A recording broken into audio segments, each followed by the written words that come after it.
മകന്റെ മർദ്ദനമേറ്റ് അമ്മ മരിച്ചു. തിരുവനന്തപുരം നെടുമങ്ങാട് തേക്കട കുളത്തിൻകരയ്ക്ക് മേലെ തേക്കടയിൽ ഓമനയമ്മയാണ് മരിച്ചത്. ഇന്ന് പുലർച്ചെയാണ് സംഭവം. മകൻ മണികണ്ഠൻ എന്ന് വിളിക്കുന്ന സന്തോഷ് വട്ടപ്പാറ പോലീസിന്റെ പിടിയിലായി. കൂടുതൽ വിവരങ്ങളുമായി അരുൺ മോഹൻ. അരുൺ, എന്താണ് സംഭവിച്ചത്? എന്താണ് ഈ വൃദ്ധയായ സ്ത്രീയെ കൊല്ലാൻ എന്തായിരുന്നു ഇയാളുടെ പ്രകോപനം?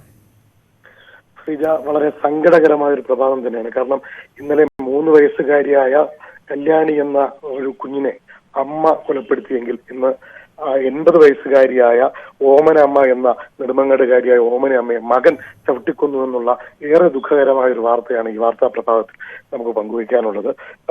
സൂചിപ്പിച്ചതുപോലെ നെടുമങ്ങാട് തേക്കടയിലാണ് ഈ സംഭവം. ഇന്നലെ രാത്രിയായിരുന്നു മകൻ സന്തോഷ്, മണികണ്ഠൻ എന്ന് വിളിക്കുന്ന സന്തോഷ്, ഈ അമ്മയെ ക്രൂരമായി ചവിട്ടി കൊലപ്പെടുത്തിയത് എന്ന് നമുക്ക് മനസ്സിലാക്കാൻ കഴിയുന്നു. ഇന്നലെ രാത്രിയായി ഇന്ന് പുലർച്ചയോടുകൂടിയായിരുന്നു സംഭവം നടന്നത്. കാരണം ഇയാൾ സ്ഥിരം മദ്യപാനിയും പ്രശ്നക്കാരനുമാണെന്നുള്ളതാണ് പ്രദേശവാസികൾ പറഞ്ഞിരുന്നത്. മദ്യപിച്ചെത്തി അമ്മയോട് നിരന്തരം ബഹളമുണ്ടാക്കുക, അമ്മയെ മർദ്ദിക്കുക ഒക്കെയുണ്ട്. ഇയാൾ ഭാര്യയും കുടുംബവുമായി പിണങ്ങി താമസിക്കുകയായിരുന്നു എന്നാണ് നമുക്ക് മനസ്സിലാക്കാൻ കഴിയുന്നത്. ഈ വീട്ടിൽ അമ്മയോടൊപ്പം, അതായത് ഓമനയമ്മയോടൊപ്പം മകൾ കൂടെ താമസിക്കുകയുണ്ടായിരുന്നു. ഇവരുടെയൊക്കെ മുമ്പിൽ വെച്ചായിരുന്നു മർദ്ദിച്ചത്. തുടർന്ന് നാട്ടുകാർ ഇവരെ നെടുമങ്ങാട് ആശുപത്രിയിലും അവിടെ നിന്ന് തിരുവനന്തപുരം മെഡിക്കൽ കോളേജ് ആശുപത്രിയിൽ എത്തിക്കുകയായിരുന്നു. എന്നാൽ ജീവൻ രക്ഷിക്കാൻ കഴിഞ്ഞില്ല എന്നുള്ള സങ്കടകരമായ ഒരു വാർത്തയാണ് പങ്കുവയ്ക്കാനുള്ളത്. തുടർന്ന് വട്ടപ്പാറ പോലീസ് ഇയാളെ ഇപ്പോൾ കസ്റ്റഡിയിൽ എടുത്തിട്ടുണ്ട്. നിലവിൽ ഇയാൾ ഇപ്പോൾ കസ്റ്റഡിയിലാണ്.